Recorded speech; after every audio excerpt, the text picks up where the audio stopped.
Hello बच्चों, let's see the question. The question says the value of gravitational acceleration g is option A highest at poles, option B highest at equator, option C lowest at poles, option D lowest at equator. यहाँ पे हमारा जो की concept है, की concept वो use होगा law of gravitation. ये लॉ ऑफ ग्रेविटेशन यूज़ करके हम फाइंड आउट करेंगे कि जी की वैल्यू सबसे ज़्यादा या कम कहाँ पे रहती है. तो लॉ ऑफ ग्रेविटेशन क्या कहता है? Gravitational force is equal to capital G capital M into small m upon R square. तो अगर हम यहाँ पे ग्रेविटेशनल एक्सेलरेशन की बात करें तो हम एफ जी को लिख सकते हैं M G which is equal to G M into small m upon R square. तो यहाँ से m और m कैंसिल हो जाएंगे, तो g की वैल्यू जो निकल करके आती है वो G M by R square. यहाँ पे अगर हम देखें तो g तो यूनिवर्सल कांस्टेंट है, यूनिवर्सल ग्रेविटेशनल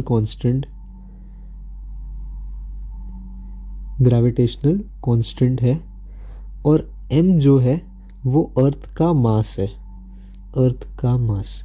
तो ये भी कांस्टेंट वैल्यू ही हो गई.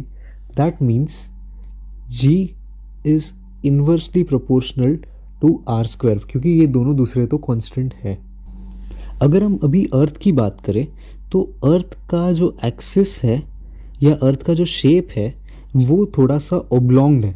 मतलब यहाँ से इसका ये जो डिस्टेंस है और ये जो डिस्टेंस है, ये इसको हम लोग पॉइंट में मान लेते हैं. ये पॉइंट ए है, ये पॉइंट बी है और ये पॉइंट ओ. मतलब जो ओ ए का डिस्टेंस है वो ओ बी से कम है. ये अर्थ ओब्लॉन्ग हो चुका है शेप में. तो इसकी वजह से अगर हम आर और जी का रिलेशन देखें तो वो इन्वर्सली प्रोपोर्शनल है. मतलब अगर आर की वैल्यू कम होती है तो जी की वैल्यू बढ़ेगी, और आर की वैल्यू अगर बढ़ती है तो जी की वैल्यू कम होगी. हमारा जो ए पॉइंट है वो है पोल और बी जो है वो है equator.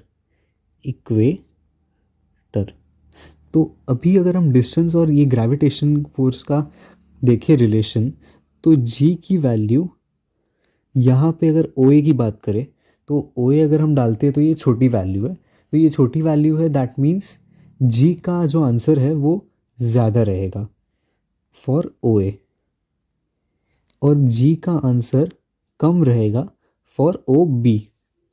That means G is highest at pole and lowest at equator. So this is our answer. G is highest at pole and lowest at equator. अभी अगर हम ऑप्शंस में देखें तो यहाँ पे G is highest at poles, मतलब A तो सही है, पर एट द सेम टाइम इसमें ये भी दिया है कि लोएस्ट एट इक्वेटर, मतलब A और D ऑप्शन दोनों सही है. It is highest at poles as well as lowest at equator. Hope you understood it well. Best of luck. Thank you.